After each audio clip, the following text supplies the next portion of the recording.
Hello, denizens of the internet. This is Kira Una, or at least my digital superhero persona of me, and I'll be taking you through a game that proves yes, it is possible to keep a legacy MMO active after the original server has gone dark, and I'll be taking you through the basics of the beginning of playing City of Heroes.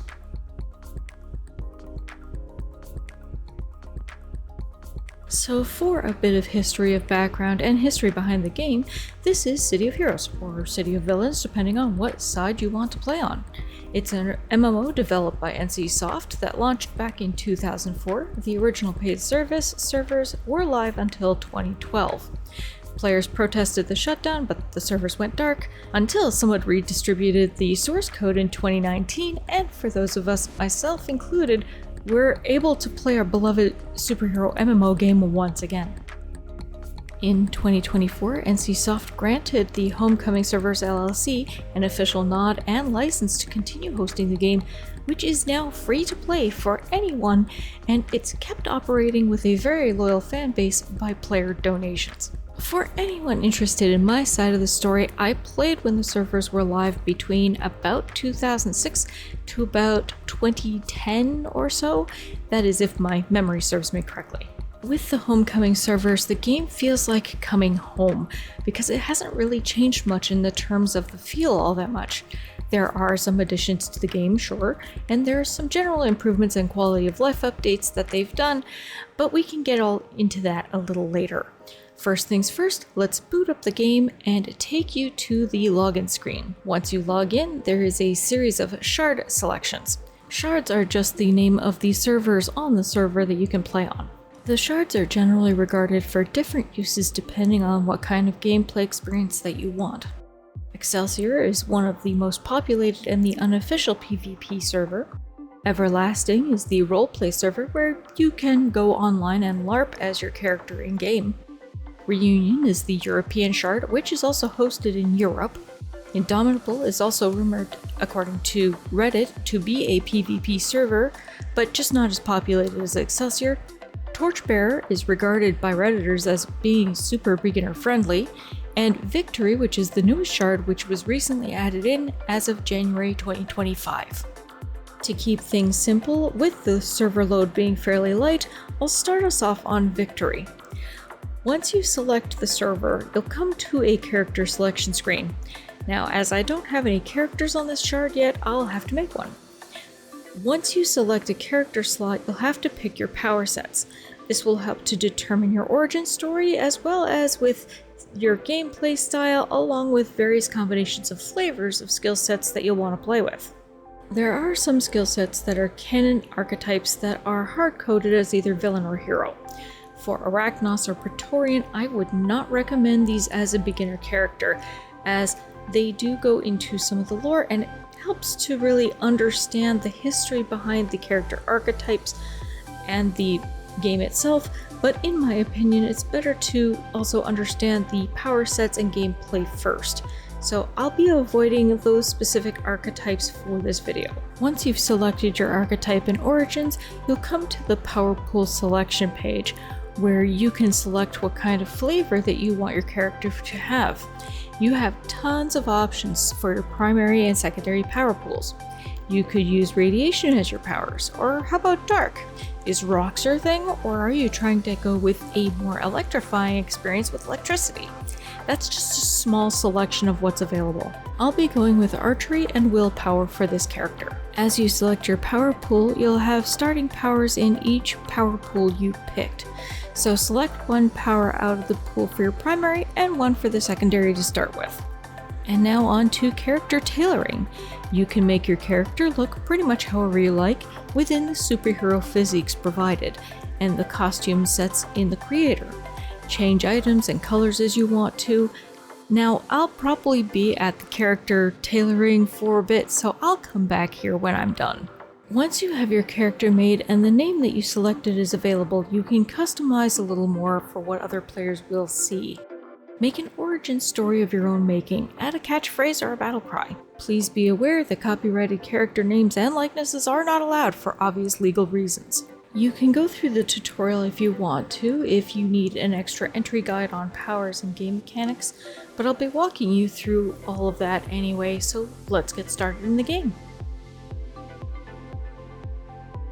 This is Atlas Park, aptly named by the big Atlas statue right in the middle of town, and this is also the starting zone for the hero side, and also aptly nicknamed the blue side of the game. I'm going to take you through a few video and key bind settings just to help with a better gameplay in general, as well as a little bit of personal customization. This will also help some users prevent a little bit of lag in larger raids, and trust me, you will thank me for this later. At the very top of the screen, you have a bar showcasing if you are a hero or a villain, what level you are on, how many bars you have until your next level, an XP bar, as well as a health and endurance bar, and a bunch of menu selections. Once you select the menu option, a long menu will pop up on your screen. Most of these menus are for general pop-out trays like navigation or chat, but the support tab will let you register a bug or an issue to ask the moderators for help, like for griefing harassment, but we want the options menu in this case. You have 5 different options tabs to adjust your gameplay style, as well as certain controls such as key mapping, graphics and audio, as well as window interface options. Starting with the general tab, I recommend sliding your auto accept level bars, both bars, to 50. This way you don't have to manually adjust for your team levels when you go on strike forces or raids. As a beginner, of course, tooltips are always handy, so I would suggest leaving that on. That's all the options that I would suggest for changing in the general for now. Now, under controls, you may want to, under the mouse section of the controls menu, to turn your camera shake to disabled. Camera shake, constantly shaking your screen around with up to 50 players flinging powers everywhere in the middle of a raid, can cause some players a bit of motion sickness, as well as overall confusion from what is going on, and it's really hard to see what's happening if your screen is always shaking. Believe me, it's hard enough with all those powers going off without you having to deal with your screen shaking at the same time. Next, you will want the key mapping tab. I tend to use the classic profile while I'm gaming, as it will let you mouse look while holding down the middle mouse button, but it won't snap your view back towards the front when you let go like in the other profiles will. I also use a Minecraft-esque playstyle for flying, where my left shift key is my down button. Also, you can save your settings if you're happy with it as a default so that it goes across characters on that server, so you don't have to reset it every time you make a new character. Next, we have the graphics and audio. You can customize this however you like, but just keep in mind that there's really only so fast the game will go because it's over 20 years old, so pretty much any computer made in the last 10 years or so will run the game fairly smoothly. The only thing that will cause some major lag is events that host some really high traffic, such as double XP weekends or other similar events, or a lot of powers firing off like in Rikti raids, which I will go into a video a little bit later about what a Rikti raid is.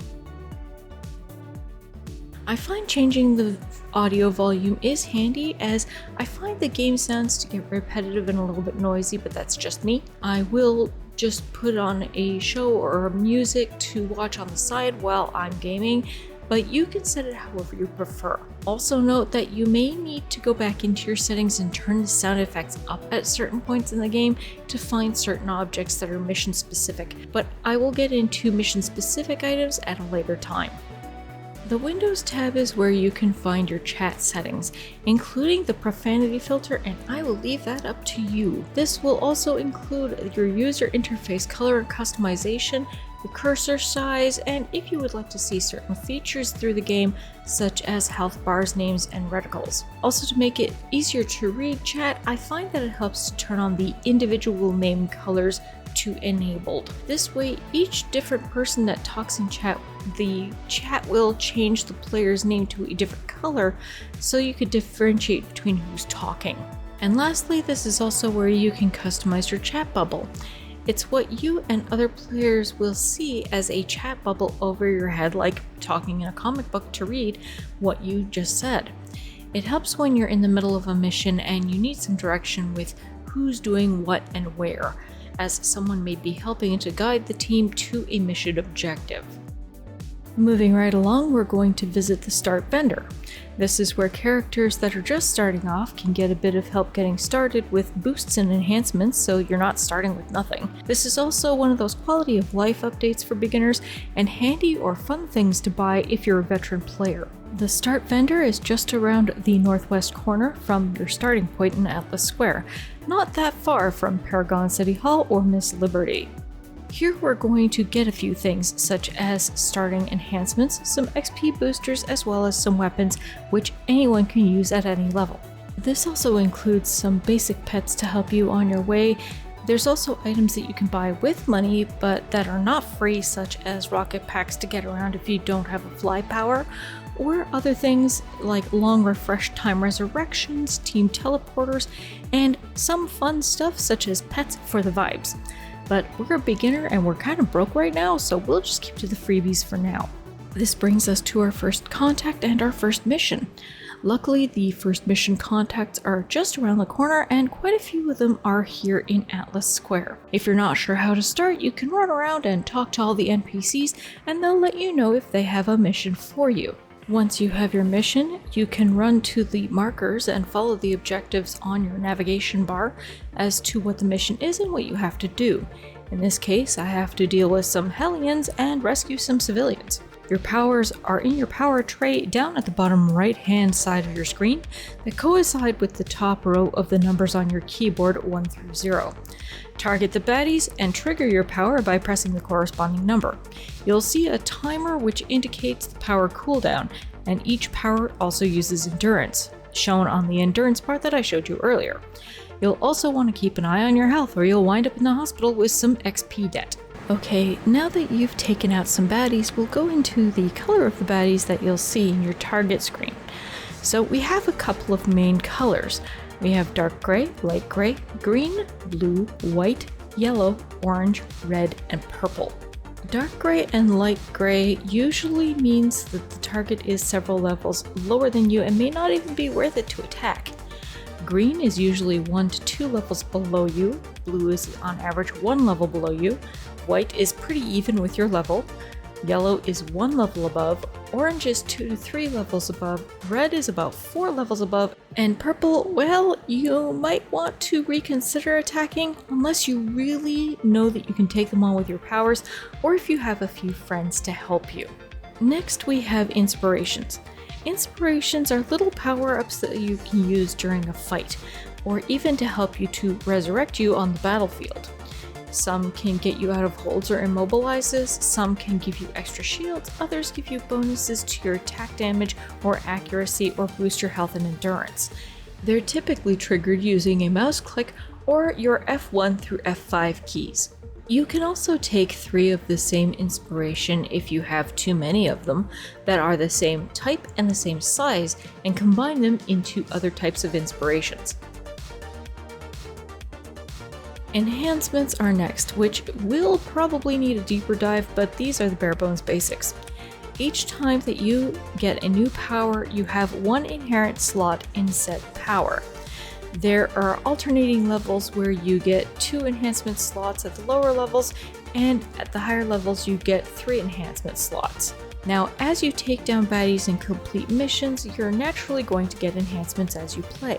Some may be compatible with your origin, such as magic or mutations, and some may not be compatible. There's also some enhancements that you can get to work with any power set, typically made from recipes. And then there's the fancy set enhancements.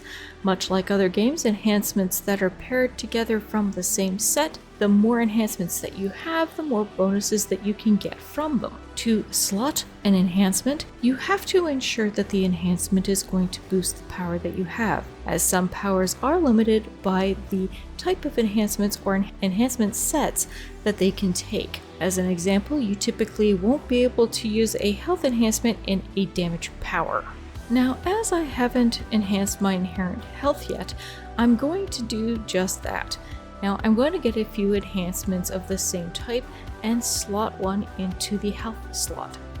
Now, if you have more than 2 enhancements that are the same type and same level, there is a chance to combine them to get the next level up. the game will tell you what your chances are to do so. So I'm going to take this second health enhancement and combine it with the one that I already have slotted. And there we go, leveled up. As you go through the game, there's several ways to get set enhancements, and one of those methods are through the auction house. To use the auction house, you can either enter the building and click on the NPC to bring the window up, or you can type /AH in the chat window, which will bring up that pop-up menu. Now, you can get enhancements, recipes, inspirations here, but there's also some enhancements that really do get quite expensive and, well, we're broke.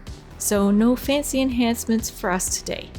Besides, we're really too low level to use most of them right now anyway. That's the basics of what you need to get started for now. I do plan on making other videos that will go into tools, base building, strike forces, and raids in future videos. But for now, it is time to go on missions. Go meet new people, team up, and save the day. I hope you enjoyed this little tutorial, and I hope this helped you if you're just getting started. I'll see you all in the next video. Bye for now.